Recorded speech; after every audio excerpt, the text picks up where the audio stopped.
Ok, pessoal, nós vamos agora concluir essa nossa análise do capítulo 9 aqui do texto de Daniel. E aí na sua tela aparecem as questões centrais da nossa análise desse texto das 70 semanas. Só a título de recapitulação, aqui na primeira questão, nós devemos utilizar a contagem de tempo como literal ou simbólica. Eu propus um meio termo, onde nem é literalista, mas também não é simbólico, ok? Ou totalmente simbólico, mas existe uma significância nos números, onde eles representam de fato algum certo período de tempo. Então, por exemplo, 70 anos é um período típico de uma vida humana. Assim, quando ele fala em 7 semanas, não é um período tão curto, é um período relativamente maior do que 70 anos, ou desculpe, do que uma semana, certo?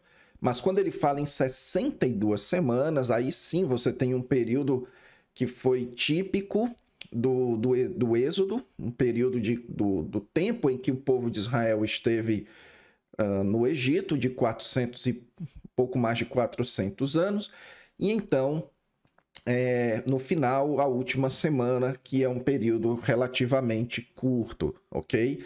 Então, essa é a ideia que eu propus aqui para vocês. O que marca o início das 70 semanas? Eu propus aqui o decreto de Ciro. Então, o decreto de Ciro é o que marca o início das 70 semanas. Qual a identidade do ungido ao fim das 7 semanas iniciais? Eu propus aqui que essa identidade ela bate bem com Zorobabel, mas também com Josué, os dois, ok? Qual o período referido nas 62 semanas? Esse é o período que vai desde Zorobabel até por volta do ano 171 a.C., um período esse que começa, ou que é descrito no livro do profeta Neemias, tá certo? Ou no livro de Neemias. Que ungido é esse morto ao fim das 62 semanas? Bem, eu propus aqui para você que esse ungido aqui é o sumo sacerdote Onias, que foi morto no final das 62 semanas, em 171 a.C., por Antíoco, ok? Então, esse foi o ungido, certo? E, mais uma vez, só para lembrar, isso não significa dizer que esse texto não tem nenhuma relação com Jesus. Depois nós vamos trabalhar essa relação, tá bom? Então, qual é a identidade do príncipe que há de vir? Então, a identidade desse príncipe que há de vir é Antíoco IV, ok? Que é o mesmo que é descrito em Daniel capítulo 7, Daniel capítulo 8, naturalmente, e também nos capítulos 11. Então, naturalmente, se espera que seja sobre ele, que Daniel capítulo 9 esteja falando também, ok? Só que, mais uma vez, isso significa que esse texto ele se refere apenas a Antíoco, e a resposta é não, ok? Então, qual é o período referido na última semana e quando se encerra? E se existe relação desse texto com Jesus? Essas são as duas questões que nos resta discutir, e nós vamos então trabalhar essas duas questões nessa aula, para então na próxima aula nós avançarmos para os capítulos 10, 11 e 12. Então, avançando aqui para a parte do texto que nós ainda não vimos, nós já vimos então que e o povo de um príncipe que há de vir, aqui nós temos a figura de Antíoco IV, ok? Ou Antíoco Epifânio. E aí o texto diz que ele destruirá a cidade e o santuário. Alguns alegam o seguinte, que Antíoco IV, ele de fato não destruiu nem Jerusalém e nem o templo, certo? Então isso é verdade. Não existe relato e de fato os relatos históricos não dizem que Antíoco ele destruiu a cidade e o santuário, ok? E isso não aconteceu de fato quando Antíoco Epifânio ele governou sobre a região ali da Judéia, o que depois viria a ser chamado de Palestina. Agora, a questão aqui, pessoal, é que essa palavra aqui traduzida por destruirá, essa é uma palavra que tanto pode ser traduzida por destruir ou causar uma destruição, como também pode ser traduzido por corromper. E então, se você olhar numa concordância, você vai encontrar com uma certa semelhança de frequências essa palavra tanto sendo traduzida por corromper, como sendo traduzida também por destruir. O que vai definir, então, qual é a melhor tradução aqui? Aqui, pessoal, a melhor forma que nós temos é de olhar no contexto das outras visões, ok? E no contexto das outras visões, o que nós encontramos é que esse último rei das sequências, ele será alguém que vai avançar sobre a religiosidade do povo.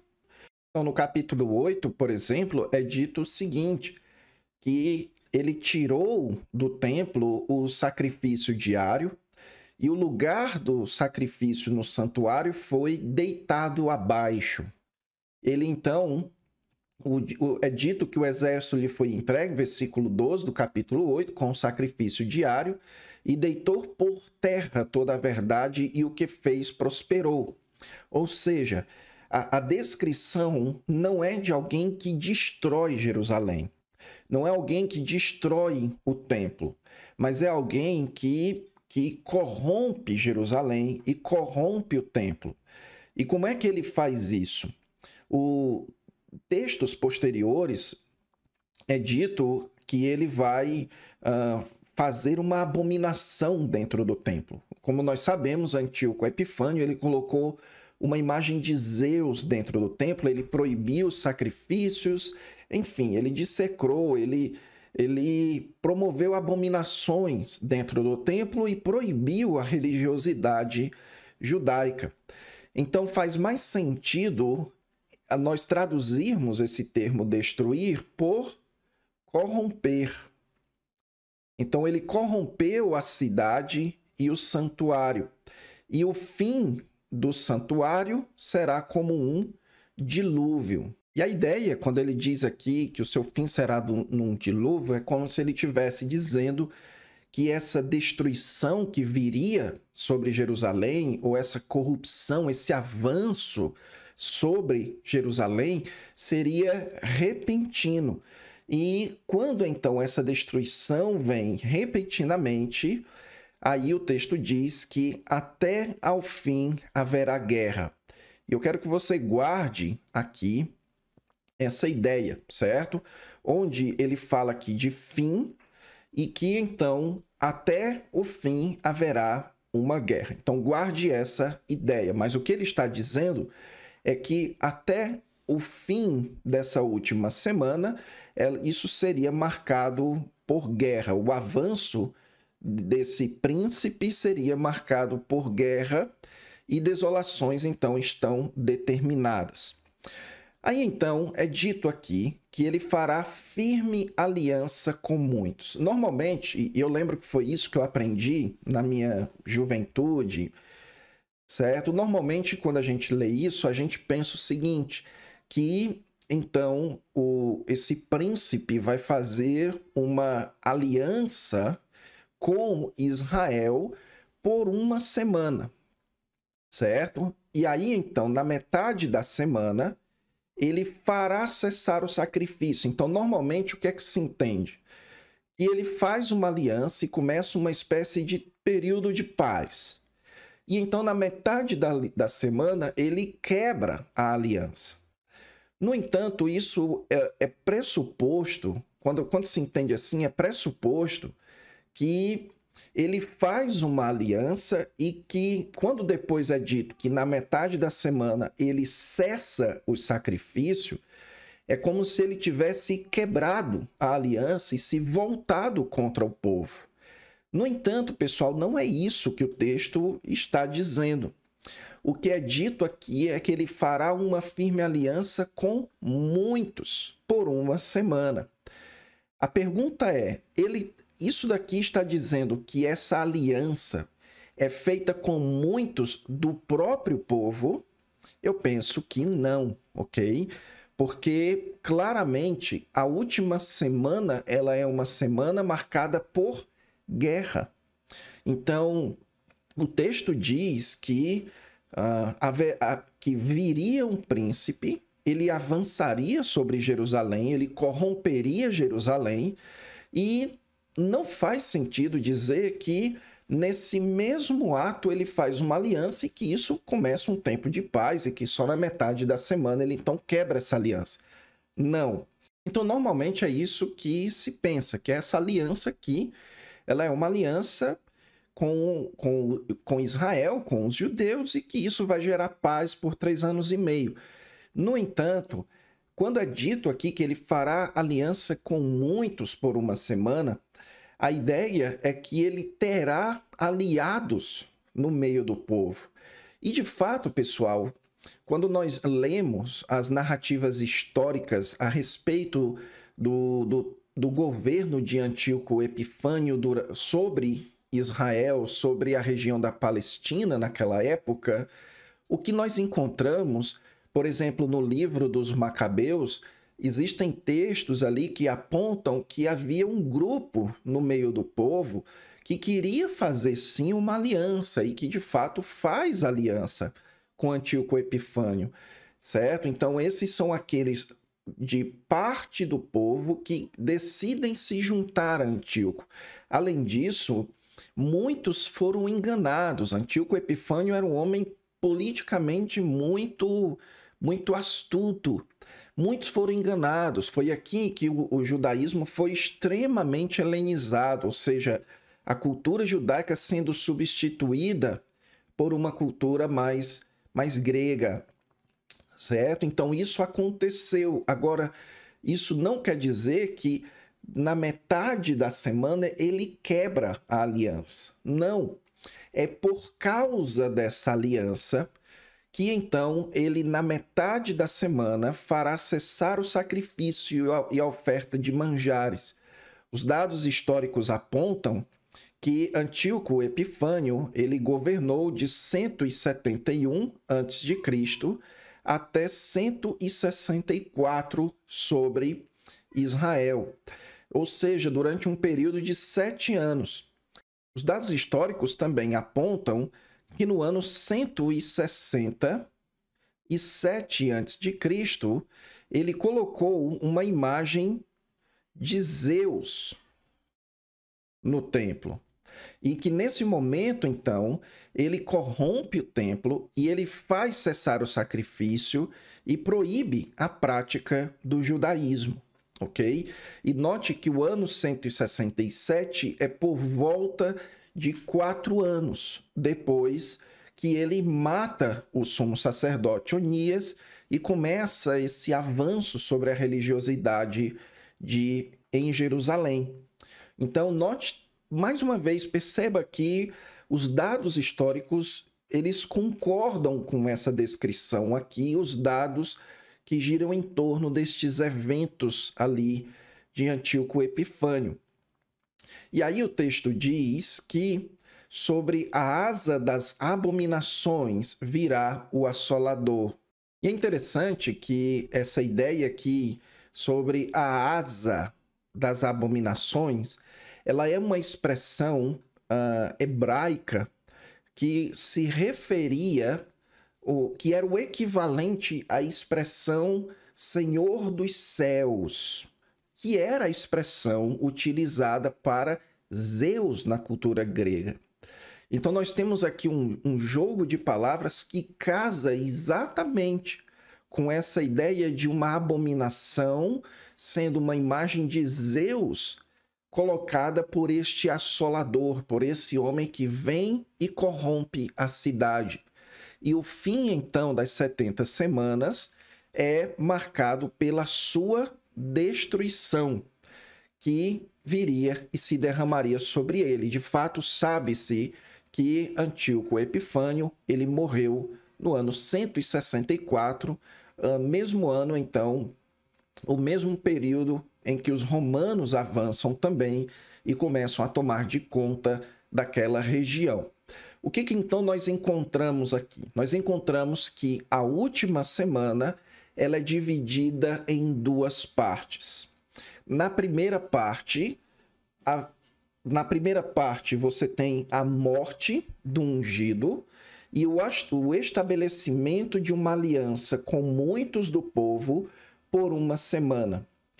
E na metade da semana, então, começa um avanço maior sobre a cidade, sobre os sacrifícios, onde ele proíbe a prática do judaísmo e promove uma abominação no templo, ok? Então é isso daqui que nós encontramos nessa última semana. Note que nesse preciso texto aqui, nós temos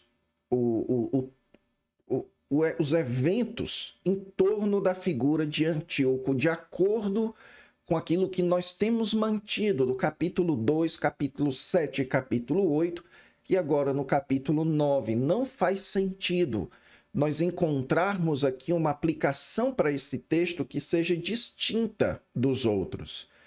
No entanto, pessoal, isso daqui nos gera um problema. Qual é o problema? O problema é que nos outros textos é dito que após esse último rei, haveria de surgir o reino de Deus. Só que nós sabemos que o que aconteceu com a morte de Antíoco foi o surgimento do Império Romano, ok? E isso, então, nos faz questionar o seguinte, ok, então o reino de Antíoco acabou e o que surgiu não foi o reino de Deus, o que surgiu foi o Império Romano sobre Israel. Então, o que isso implica? Qual é a implicação disso para nós? E essa é a questão, então, pessoal, que nós vamos encerrar e eu quero aqui discutir com vocês. Primeiro, eu já mostrei para vocês que os romanos, eles se consideravam como uma espécie de extensão do Império Grego, ok? Tanto é que as coisas eram referidas como a cultura greco-romana.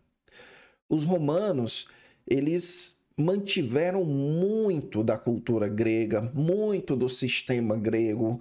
Os romanos, eles eram uma espécie de continuação. Os historiadores, eles colocam isso, certo? Que não é que houve uma queda da Grécia para que então houvesse o surgimento dos romanos, mas houve uma espécie de extensão.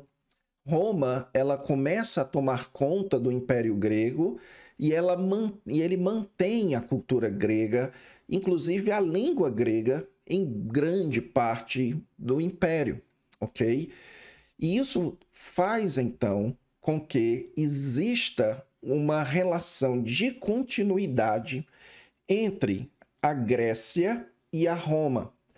E essa relação de continuidade implica que aquilo que é dito a respeito do quarto reino, referindo-se à Grécia, também se aplica a Roma.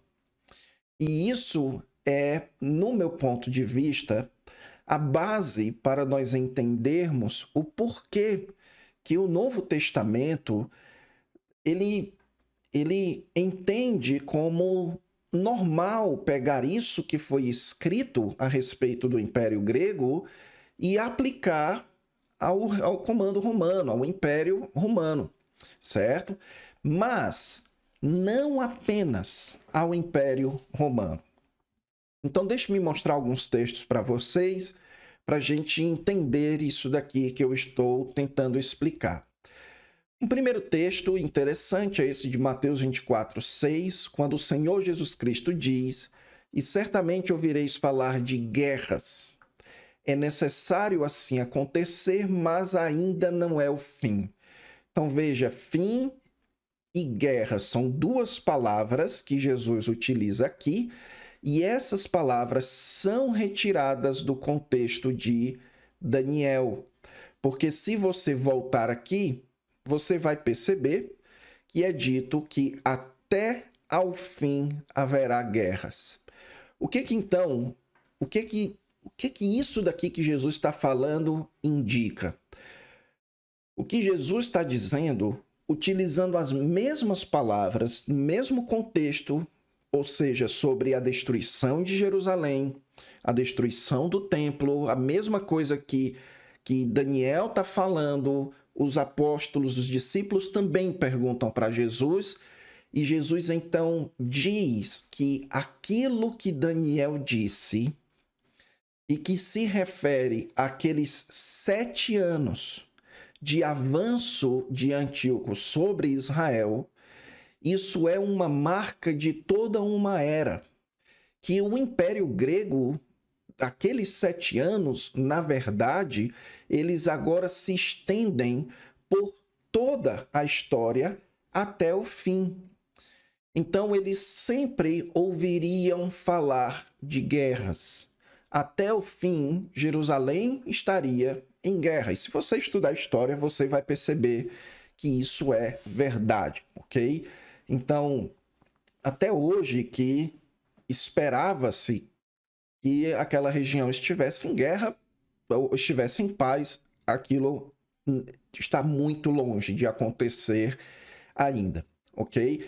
Então, note, Jesus diz que aquilo que era daqueles 7 anos é marca de toda a história até o fim de Jerusalém. Mateus 24:15, quando, pois, virdes o abominável que causa a desolação, de que falou o profeta Daniel no lugar santo.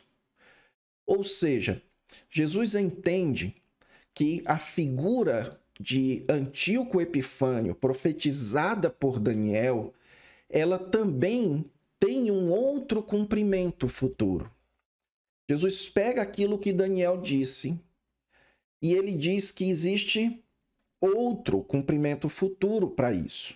Que quando eles vissem alguém agindo como Antíoco Epifânio, eles então fugissem. E o mais interessante é que, se você lê a profecia que Jesus faz em Mateus capítulo 24, ela tem muitos pontos distintos da profecia de Daniel.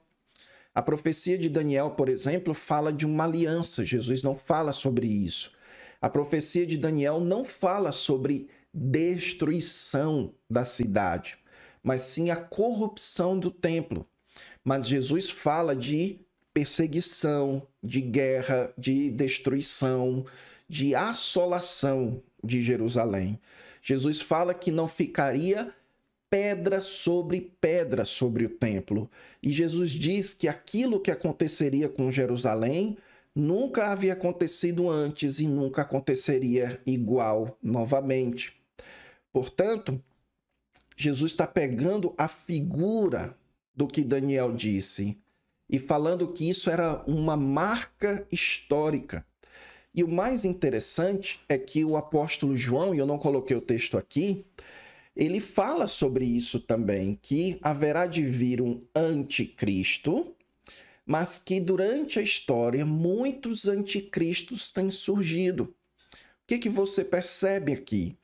É que aquela última semana de Daniel, ela se torna uma espécie de referência para a história do povo de Deus, a história de todo Israel até o fim, o surgimento de anticristos, o surgimento de um anticristo no final, que precede a vinda do Senhor Jesus Cristo. Então, essa daqui, eu penso, é a relação que aquele texto de Daniel 9 tem com Jesus. Eu não penso particularmente, até agora, eu falo isso de forma humilde, eu não penso que esse texto de Daniel tenha relação com Jesus sobre a sua morte na cruz, por exemplo, certo? Ou então que Jesus ele começou o reino depois da sua morte e ele fez cessar o sacrifício. Não é por aí. A relação que esse texto tem com Jesus é que Jesus nos instrui como um mestre de interpretação do Antigo Testamento, que aquilo que aconteceu naqueles 7 anos seria uma referência histórica para outros acontecimentos na história do povo de Deus. Você então pode me perguntar, mas professor, isso não é uma invencionice? Você não está inventando isso? A resposta é não, pessoal. Isso é comum na literatura judaica. Por exemplo, o evento do Êxodo, ele se torna um evento que se torna uma referência para repetições desse evento durante a história. Por exemplo, o exílio e o retorno do exílio é descrito em alguns textos como sendo uma espécie de repetição do Êxodo. Quando Jesus sai do Egito e volta para Israel, Mateus diz que aquilo é uma espécie de repetição do Êxodo.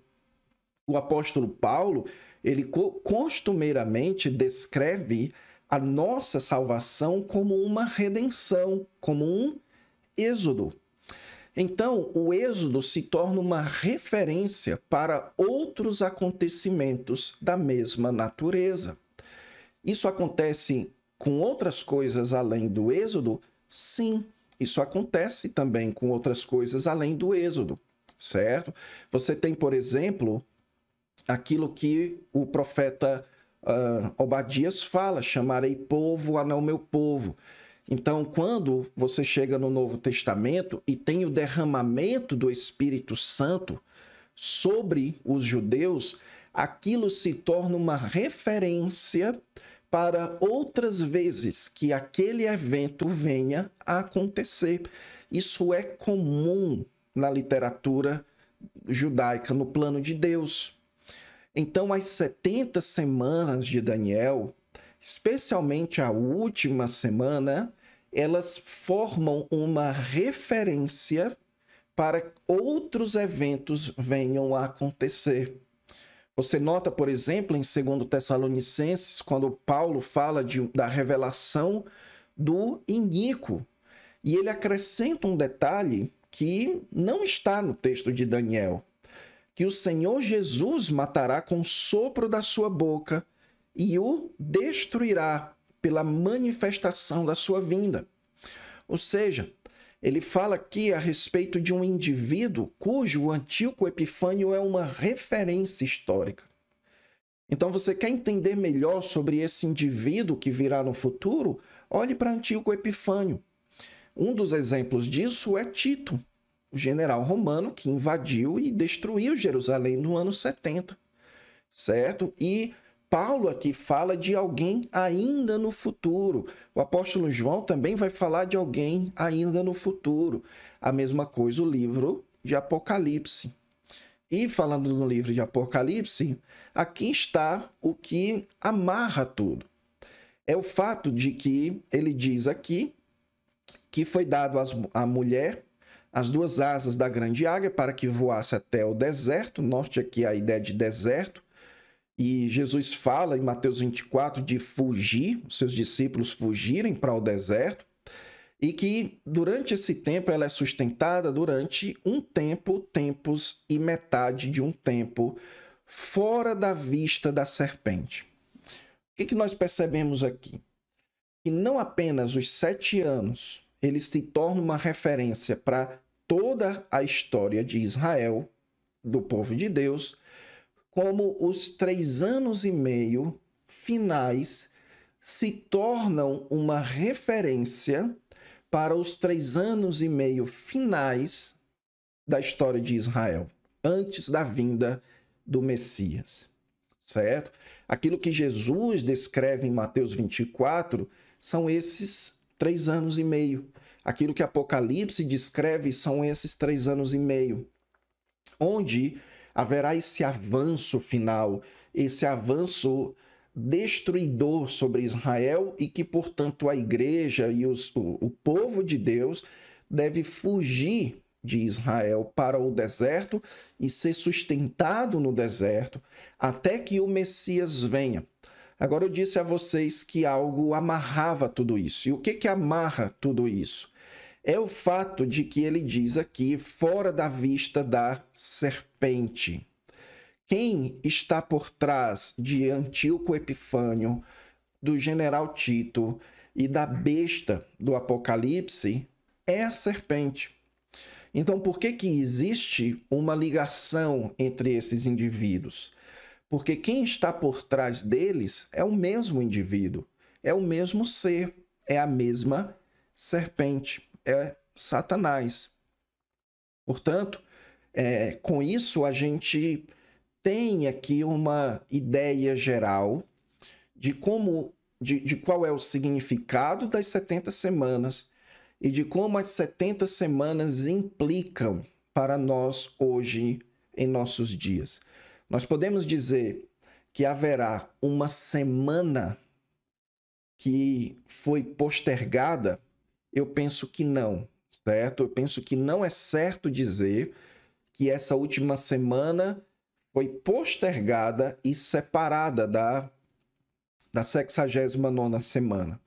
O correto, à luz do que Jesus diz, é dizer que a última semana das 70 semanas serve como uma referência para um período que haverá no futuro de intensificação daquilo que é marca histórica, que são as guerras, avanço sobre Jerusalém, avanço sobre o povo de Israel, sobre o povo de Deus, e a destruição do santuário e a volta do Senhor Jesus Cristo, para libertar o seu povo dos reinos deste mundo, cumprindo assim a expectativa do livro de Daniel, ok?